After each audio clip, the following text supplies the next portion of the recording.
Yeah, so I wanted to challenge myself with this animation, and boy did I. This is not a 2-step walk cycle, not a 4-step walk cycle, it's a 6-step walk cycle. Yes, sir. At a 3/4 angle, so there's some funky perspective going on and nuanced foot positioning, and with muscle fiber anatomy on display.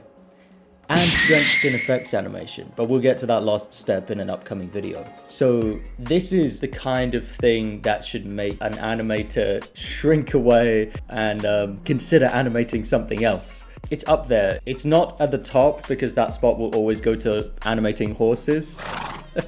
I don't care what anybody says, but it's high up. The moment I started drawing, I was regretting my decisions. Those first 2 arms clutching the head, and I realized that just that bit was difficult to draw. I was like, oh boy, I'm off to a rough start with this. The darkness persisted, but so did I. For I had a secret weapon. Did you think I was just improvising these poses? Do I look like a fool to you? I was using reference, the best references on the planet, because we made them, so I'm a little bit biased, but yes, we made them with animators in mind. At Motion Lab, we created a full animation reference pack with authentic human movement in an anatomy suit. I really went apeshit with this one. And as soon as I announced the release of this reference pack, this started getting called the Titan Pack. Because, of course. Well, I guess we gotta own it now. Anatomy locomotion? Now, this is the colossal pack now. Now you can see here that I am drawing the figure out and I'm adding some of the muscular anatomy as I go along. This was in the beginning. Later on, I decided to break this into 2 passes, where the first pass would be a very simple drawing of the pose without that extra muscular detail, and I would go along later and add the muscular detail. Part of the reason for this is I realized that it would end up stiffening up the animation if I got lost in the detail as I went along. So how much detail should you be able to do on a first pass of animation? I think that depends on how long it takes for you to draw the pose. My general rule of thumb is that the first pass of the drawing shouldn't take you over 10 minutes to draw. So for one pose, it should take less than 10 minutes. Because if you spend longer than 10 minutes, it's going to be harder for your animation to flow, and the animation, the drawings, the poses are likely to feel stiff.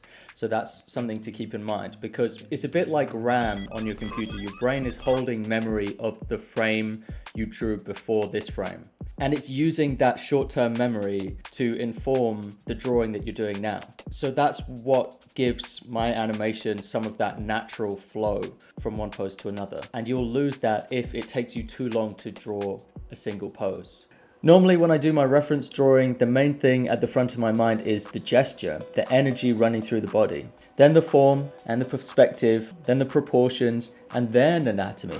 Yeah, I'll be honest, I've never been huge on anatomy. The way I've always seen it, you don't need to know how an engine works to be able to drive a car. However, I'm also aware that a lot of my subscribers feel a different way about anatomy. Where I see anatomy as a thing of beauty in itself, something to be celebrated and admired when the situation is appropriate, a lot of the artists I talk to see anatomy more as an obstacle in their path of success. A god they must defeat in a duel to get to the next level of animation greatness. That's cool too. I'm not even saying you're wrong. I have a proposal to you. Try drawing from references that expose the anatomy of the subject you are drawing. And yes, that could just be somebody in their birthday suit, walking around as naked as the day they were born, or it could be someone who's wearing something that has particular shapes that help you to understand the construction. It's worth experimenting with this because you don't really know what's gonna stick when it comes to learning about how to draw the body. But the important thing is that it's real human movement, so it's video of a real person and not a 3D rendering, for example. Because if, let's say, you're using a 3D walk cycle as a reference, and that 3D animator has some bad habits in their animation, you're gonna end up copying those bad habits and learning those bad habits from that animator. If you need to work through a difficulty in your anatomy knowledge, animating keyframes from reference in the way that I'm doing is a great way to learn. In a single illustration, you could maybe fluke it. You might get lucky and draw it correctly the first time. But if your character is moving freely, squashing and stretching and twisting through different poses, the situation demands that you acquire a deep understanding of the subject you're drawing. Not only for animators, but for illustrators. animating a reference pose by pose. You're observing how that reference is changing as you go along. That is some of the best training for anatomy if you're weak on any particular part, whether you're weak on the leg anatomy, the shoulders, the elbow. After one reference session, going from start to finish, you're going to feel a lot more confident.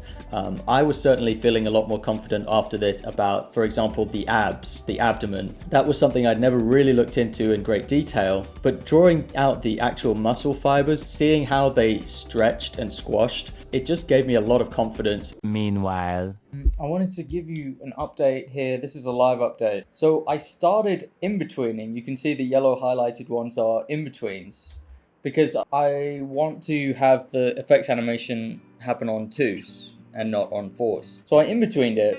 To put it bluntly, it looks worse. I'll show you this little piece that I did here. To my eyes, that just looks very robotic now and too steady. If I play the one that's on like 4s and 5s, check this out. I think it will look worse if I continue doing the in-betweens. What? So I'm not going to in-between more. I'm abandoning the in-betweens and I'm just going to fill in the anatomy like this. Now, to compensate for the fact that it's on 4s and sometimes even 5s, I gave it a round of motion blurs, which you can see here. Especially targeting the areas that are moving very fast, so the ends of the feet, and at any point where I found the spacing to be particularly large, and it seemed to work pretty well when I played it through. So for this part here, I went above and beyond and I drew the muscle fibers themselves. And to do this, I used a soft brush I had developed called Cashmere Scarf. And I used the red fill in the background to act as a mask so that I didn't paint outside of the form.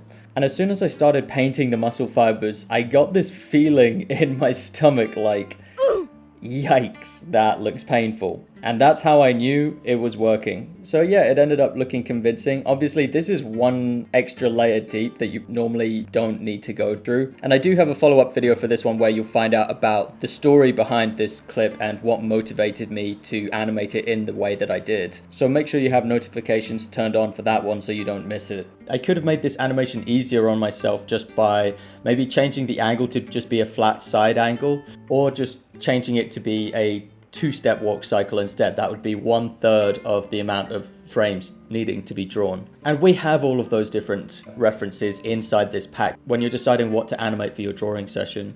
So check it out. It's on animatorguild.com/motion lab. And I will leave the link in the description and pinned in the top comment down below. If you think this animation looks painful now, just wait until I add the flames all over his body. Alright, subscribe to my channel to see that in my next upload. Thanks for watching. Bye.